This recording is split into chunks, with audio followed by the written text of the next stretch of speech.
Marvel के सबसे बड़े इवेंट से पहले डिज्नी प्लस ने एक जरूरी काम किया। उन्होंने 15 एसेंशियल प्रोजेक्ट्स की एक ऑफिशियल लिस्ट जारी की जो एवेंजर्स डूम्सडे देखने से पहले देखनी चाहिए। इस लिस्ट में एमसीयू की कुछ क्लासिक फिल्में हैं, कुछ हालिया धमाके हैं और सबसे बड़ी बात, एक्स-मैन की 2 फिल्में भी हैं जो पहले फॉक्स के पास थी। इसका मतलब साफ है, डूम्सडे में मल्टीवर्स का दरवाजा पूरी तरह खुलेगा। आइए जानते हैं हर प्रोजेक्ट में क्या था और उसका कौन सा किरदार डूम्सडे में नजर आएगा।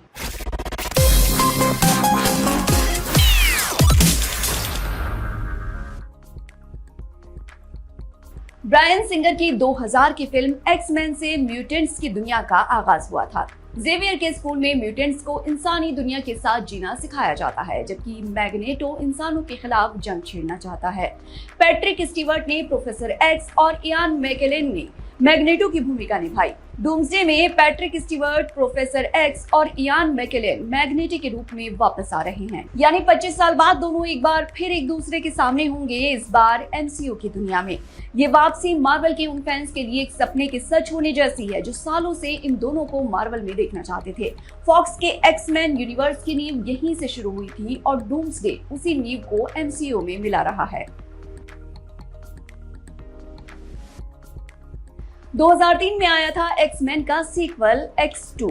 इस सीक्वल में कर्नल स्ट्राइकर म्यूटेंट्स के खिलाफ एक बड़ी साजिश रचता है और एक्स-मैन और ब्रदरहुड को पहली बार मिलकर लड़ना पड़ता है। वुल्वरीन का अतीत और वेपन एक्स प्रोग्राम इस फिल्म में गहराई से उजागर हुआ। ह्यू जैकमैन का वुल्वरीन यहाँ पहली बार एक जटिल किरदार के रूप में सामने आया। डूम्सडे में वुल्वरीन की मौजूदगी तय है। डेडपूल एंड वुल्वरीन के बाद ह्यू जैकमैन का ये सफर डूम्सडे में एक नए मोड़ पर आएगा। वेपन एक्स प्रोग्राम में एडामेंटियम का इस्तेमाल ब्रेव न्यू वर्ल्ड से भी जुड़ता है, जिसने एडामेंटियम को एमसीयू में स्थापित किया। X2 इसीलिए भी जरूरी है क्योंकि वुल्वरीन के दर्दनाक अतीत को जाने बिना डूम्सडे में उसका किरदार अधूरा लगेगा। 2011 में आई Captain America the first avenger में स्टीव रोजर्स एक कमजोर नौजवान से सुपर सोल्जर बनते हैं और हाइड्रा के रेड स्कल को रोकने के लिए बर्फ में दफन हो जाते हैं। ये फिल्म टेसरेक्ट और स्पेस स्टोन को एमसीयू में पहली बार स्थापित करती है। एंथनी मैकी का सैम विल्सन अब कैप्टन अमेरिका और डूम्सडे में इसी भूमिका में डॉक्टर डूम से मुकाबला करेगा। पहले कैप्टन अमेरिका की ये विरासत ही नए कैप की किरदार को वजन देती है। स्टीव रोजर्स की कुर्बानी और उसकी शील्ड का सफर समझे बिना सैम विल्सन की जिम्मेदारी का एहसास नहीं होगा। ये फिल्म ये भी बताती है कि सुपर सोल्जर, सीरम और हाइड्रा की विरासत आज भी एमसीयू में किस तरह जिंदा है।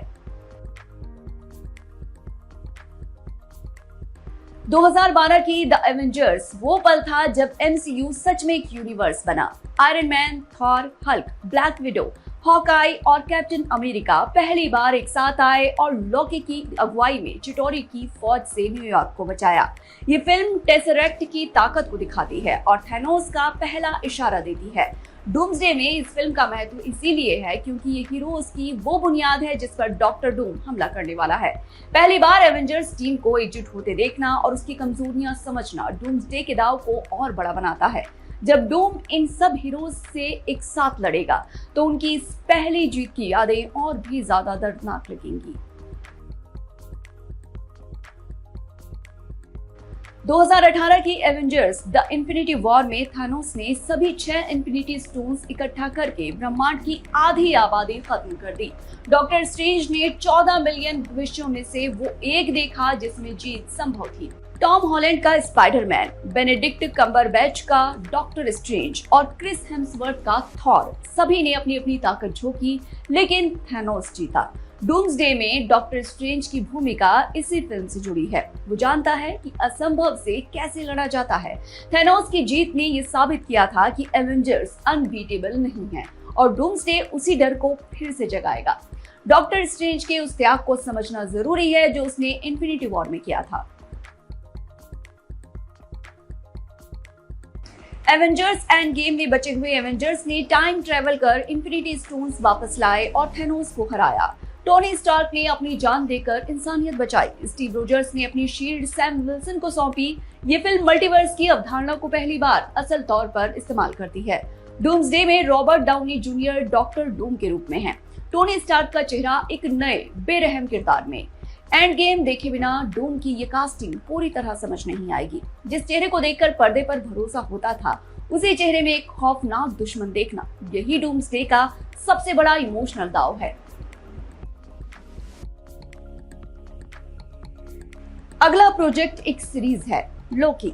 इस डिज्नी प्लस सीरीज में लॉकी एक ऐसी एजेंसी टीवी के सामने आता है जो टाइमलाइन को कंट्रोल करती है। यहाँ पहली बार मल्टीवर्स और सीक्रेट टाइमलाइन का कॉन्सेप्ट डिटेल में समझाया गया। सीजन 2 के अंत में लॉकी खुद पूरे मल्टीवर्स की धुरी बनकर बैठ गया। टॉम हिडलस्टन का ये लॉकी अब एक ईश्वर की तरह मल्टीवर्स को थामे हुए है। डूम्सडे में लॉकी की मौजूदगी और उसका डॉक्टर डूम से रिश्ता इस सीरीज के बिना समझना नामुमकिन है। TVA की पूरी संरचना और मल्टीवर्स के नियम कायदे जाने बिना डूम्सडे की कहानी की बुनावट समझ नहीं आएगी। लॉकी शायद एक लौता किरदार है जो डूम्सडे में हर दुनिया का हाल जानता है।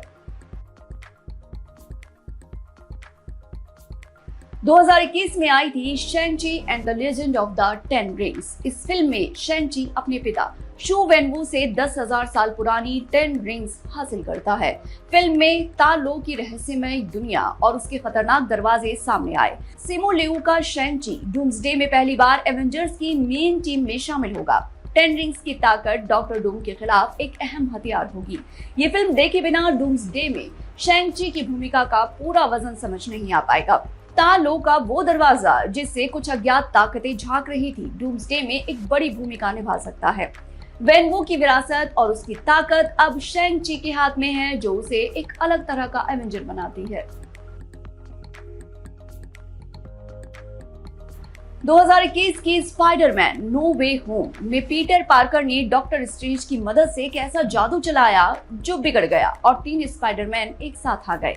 टोबी मैगवायर और एंड्रयू गारफील्ड का वापस आना मल्टीवर्स की सबसे बड़ी पुष्टि थी। फिल्म के आखिर में सबकी याददाश्त से पीटर पार्कर का नाम मिट गया। डूम्सडे में टॉम हॉलैंड का स्पाइडरमैन एक नई पहचान के साथ आएगा और नो वे होम की घटनाएं उसके किरदार की नींव हैं। वो अकेला है, उसे कोई नहीं जानता और उसे फिर से सब साबित करना है। यही उसे डूम्सडे में खास जगह देता है। तीनों स्पाइडरमैन का एक साथ आना मल्टीवर्स की उस संभावना को खोलता है जो डूम्सडे में पूरी तरह फट पड़ेगी। -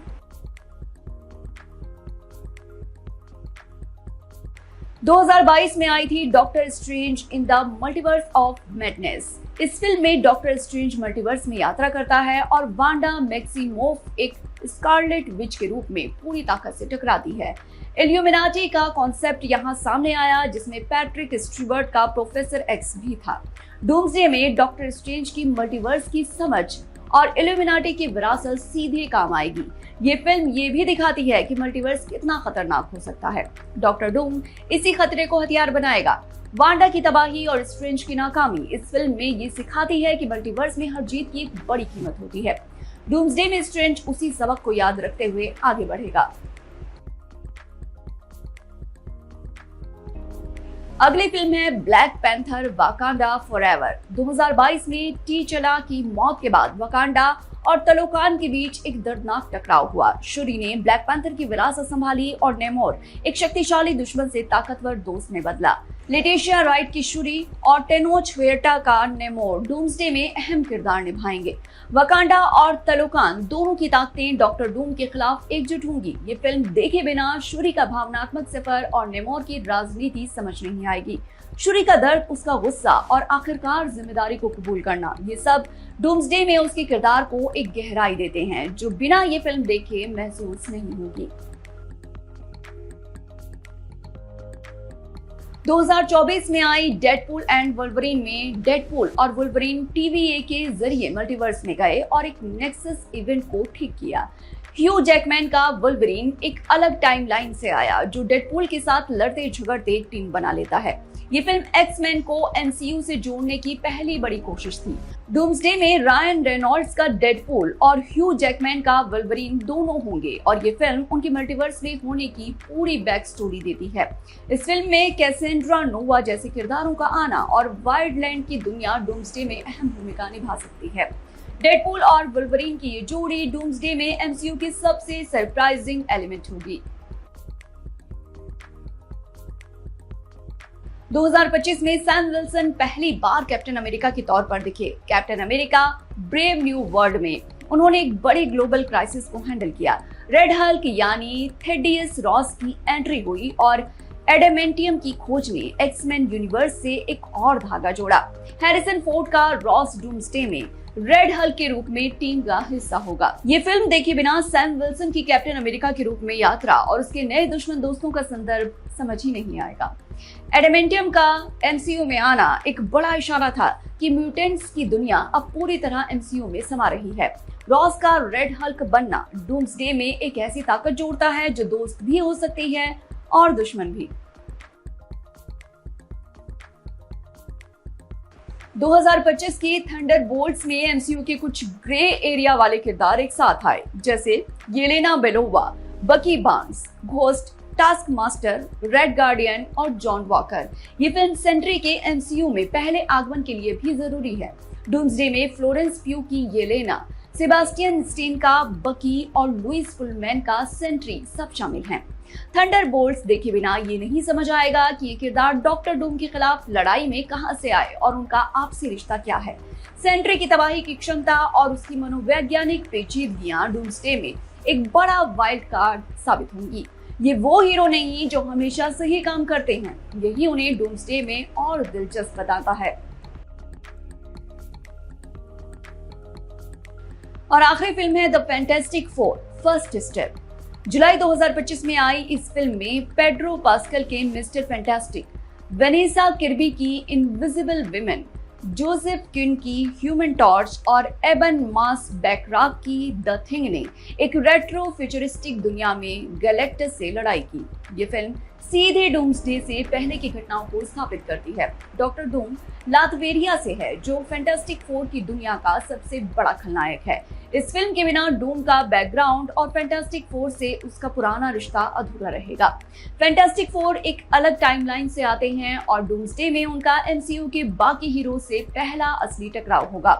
मिस्टर फैंटास्टिक और डूम का रिश्ता दशकों पुराने कॉमिक्स के सबसे दिलचस्प दुश्मनी दोस्ती वाले रिश्ते में से एक है। डिज्नी प्लस की ये लिस्ट एक साफ इशारा है, एवेंजर्स डूम्सडे कोई आम सुपर हीरो फिल्म नहीं होगी। ये 25 साल के सुपर हीरो सिनेमा का एक महासंगम है, जहां एक्समैन, फैंटास्टिक फोर, मल्टीवर्स के किरदार और पुराने एवेंजर्स सब एक ही मंच पर होंगे। हर फिल्म एक धागा है और डॉक्टर डूम इन सब धागों को एक ही गांठ में कसने आ रहा है। तो होमवर्क कर लीजिए ताकि दिसंबर में दिक्कत ना हो।